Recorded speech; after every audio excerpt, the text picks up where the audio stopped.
وعن البراء بن عازب، جناب برا بن عازب سے مروی ہے، قال وہ فرماتے ہیں سمعت النبی، اللہ اکبر، جناب برا بن عازب فرماتے ہیں کہ میں نے اللہ کے رسول کو سنا، قرأ بالعشاء والتین والزیتون، فرماتے ہیں کہ میں نے حضور کے پیچھے نماز عشاء پڑھی اور میرے مدنی آقا نے نماز عشاء میں والتین والزیتون سورت کی تلاوت کی.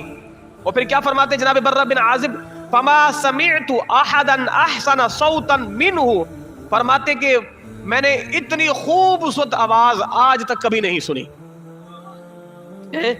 حضور نے نماز عشاء میں سورۃ والتین والزیتون پڑھی تو کیا کہتے جناب برا بن، فما سمعت احدا، میں نے کسی ایک سے بھی ایسی خوبصورت آواز میں قرآن کی تلاوت سنی ہی نہیں ہے. اللہ اکبر، اللہ اکبر، یہ اکبر.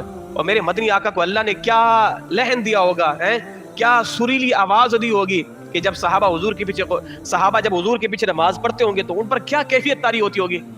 اللہ اکبر. آخری حدیث طیبہ، جناب ابی لبابہ بشیر بن عبد المنذر رضی اللہ عنہ وہ فرماتے ان نبی، حضور صلی اللہ علیہ وسلم نے ارشاد فرمایا، من لم یتغن بالقرآن فلیس منا، فرمایا کہ جو قرآن کو خوبصورت کر کے نہیں پڑھتا وہ ہم میں سے نہیں ہے. جو قرآن کو خوبصورت کر کے نہیں پڑھتا وہ ہم میں سے نہیں ہے. ہم میں سے نہیں ہے کیا مراد؟ وہ ہمارے طریقے پر نہیں ہے، وہ ہماری سنت پر نہیں ہے. تو اللہ تبارک و تعالی نے جسے قرآن پڑھنے کا ملکہ دیا وہ قرآن کو نکھار کر، قرآن کو سوار کر، قرآن کو خوبصورت کر کے پڑھے. فرمایا کہ جو قرآن کو خوبصورت کر کے نہیں پڑھتا وہ ہم میں سے نہیں ہے. وہ نبی